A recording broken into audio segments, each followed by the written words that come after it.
میں نے اپنی زندگی میں دین کی کتابیں مدرسے کے علماء سے پڑھی ہیں، وہ کہ مدرسے میں داخل ہو کر پڑھنے کا موقع نہیں ملا۔ اب اس کی لمبی تفصیل ہے۔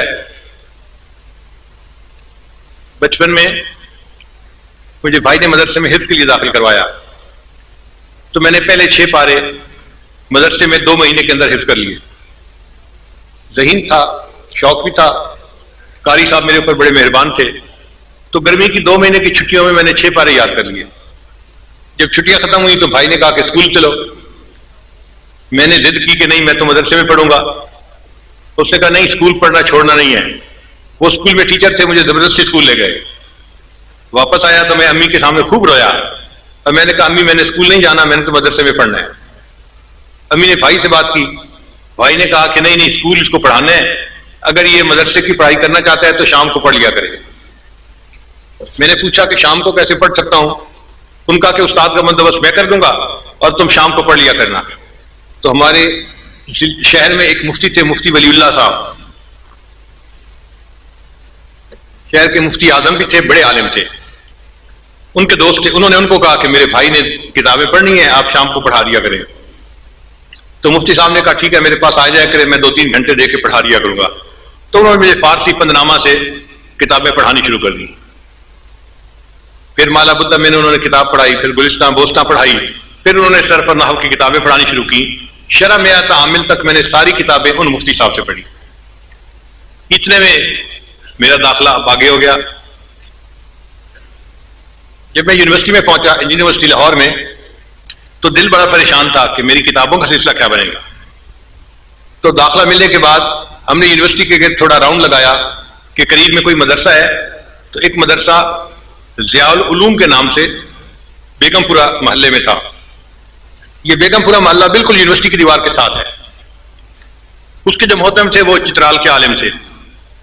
میں ان کے پاس گیا اور میں نے کہا جی کہ میں یونیورسٹی کا طالب علم ہوں، لیکن میرے دل میں علم حاصل کرنے کا شوق بھی ہے، آپ اپنے اساتذہ سے بتا دیں کہ میں شام کو آ جایا کروں گا اور یہ حضرات مجھے کتابیں پڑھا دیا کریں۔ وہ بڑے خوش ہو گئے کہ یونیورسٹی میں انجینئر بننے والا طالب علم پڑھنے کے لیے مدرسے میں آئے گا۔ انہوں نے بڑی شفقت کی، چنانچہ ان کے مفتی حضرات اور دوسرے استاد حضرات نے مجھے کتابیں سبکن پڑھانی شروع کر دی۔ یہ کتابیں میں نے ان سے پڑھی اور پڑھتا رہا۔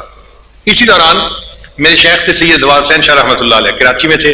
ان سے میں نے پوچھا کہ اگر مجھے کوئی مسئلہ پوچھنا ہو تو کن سے پوچھنا پڑے گا؟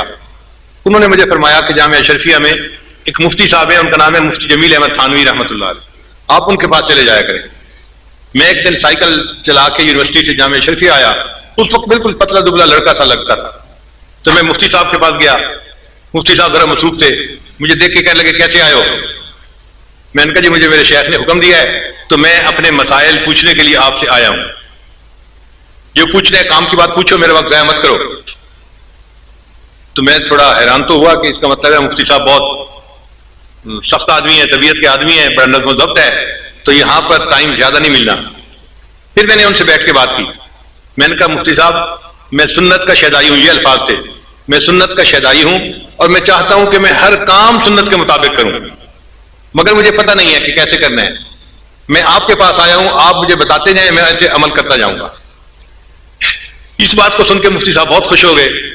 چنانچہ میں نے ان سے کھانے کی سنتیں پوچھی، پینے کی سنتیں پوچھی، لباس کی سنتیں پوچھی، سونے جاگنے کی سنتیں پوچھی۔ حیرانی کی بات ہے کہ ہمیں اس بات چیت کرنے میں 2.5 گھنٹے لگ گئے۔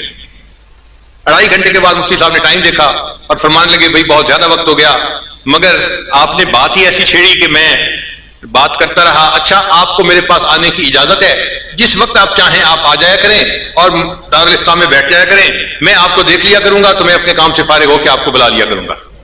چنانچہ اس کے بعد میں مفتی صاحب کے پاس جاتا تھا اور نماز کے بارے میں، وضو کے بارے میں، طہارت کے بارے میں جو مسائل ہوتے تھے میں حضرت مفتی صاحب سے پوچھتا تھا۔ حضرت مفتی صاحب نے میرے اندر علماء دیوبند کی محبت بھری اور مجھے دیوبند علماء کا شہدا بنا دیا۔ ان کی اتباع سنت، ان کے تقوی کو دیکھ کے مجھے محسوس ہوا کہ واقعی یہ وہ علماء ہیں جو علماء ربانیین ہیں اور ان سے دین سیکھ کر اس کے مطابق زندگی گزارنی چاہیے۔ پھر اس کے بعد بخاری شریف پڑھنے کا جب ٹائم آیا تو ایک تھے مولانا محمد جعفر صاحب، وہ بخاری شریف کے حافظ بھی تھے، قرآن کے حافظ بھی تھے۔ ان سے میں نے بخاری شریف کو پڑھا۔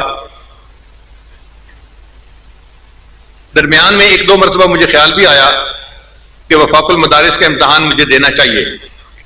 میں نے اپنے ایک استاد سے پوچھا, استاد جی کیا میں امتحان نہ دے دوں؟ تو اس زمانے میں وفاق کا ادارہ نیا نیا بنا تھا اور امتحان دینے کا اتنا رواج نہیں تھا. وہ جو استاد تھے انہوں نے خود بھی وفاق سے امتحان پاس نہیں کیا ہوا تھا. تو وہ کہنے لگے کہ تمہیں کاغذ کی ڈگری چاہیے یا علم چاہیے؟ میں نے کہا جی علم چاہیے.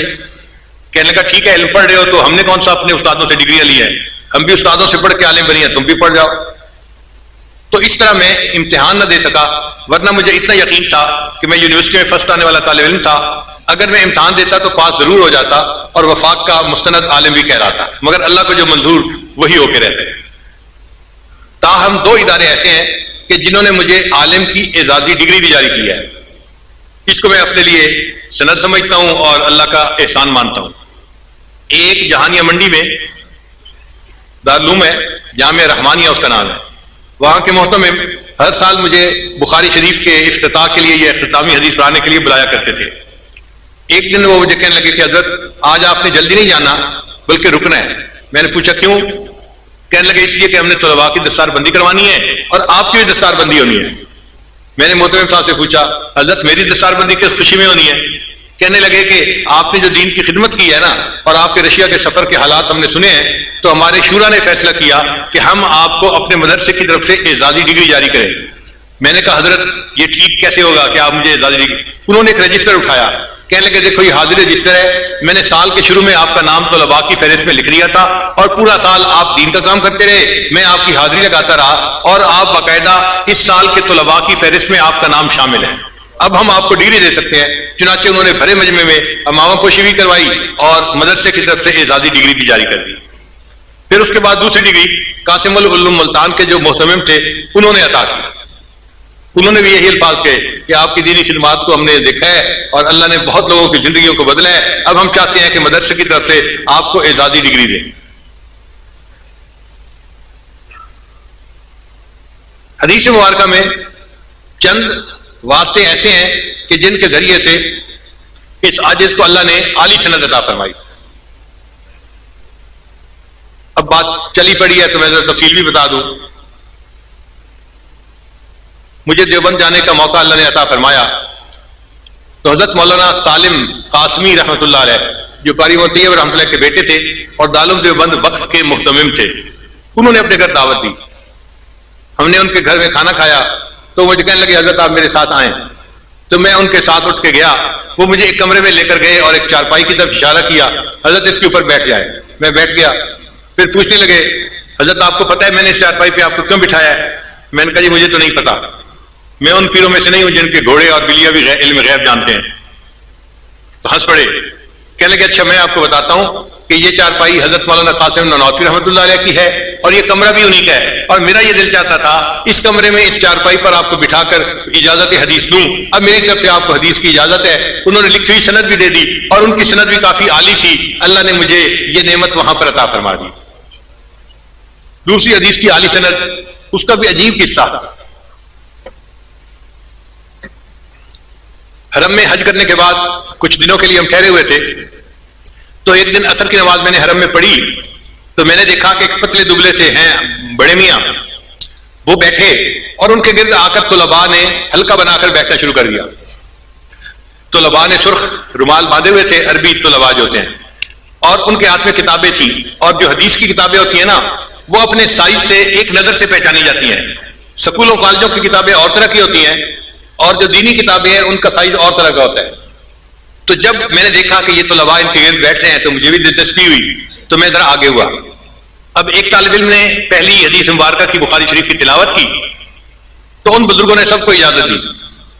مجھے دل میں خیال آیا کہ جو بزرگ حرم میں بیٹھ کر حدیث کی اجازت دے رہے ہیں یہ کوئی عالی سند والے عالم ہوں گے. تو میں نے ان کے خادم سے کہا کہ حضرت کا تعارف کیا ہے؟ اس نے کہا جی حضرت کا نام ہے مولانا احمد علی, یہ انڈیا کے ہیں اور رہتے انگلینڈ میں ہیں, اور ان کی حدیث کی سند اتنی عالی ہے کہ پاکستان کے بڑے بڑے علماء ان کے پاس آ کر حدیث کی سند لیتے ہیں. میں نے کہا مثلاً؟ کہنے لگا مثلاً حضرت مفتی تقی عثمانی دامت برکاتہ. جب اس نے نام لیا تو میں نے سوچا کہ واقعی اگر ہمارے شیخ الاسلام دامت برکاتہم جیسے بڑے حضرات جو جبال العلم میں سے ہیں انہوں نے ان سے حدیث کی اجازت لی تو ان کی عالی سند ہوگی.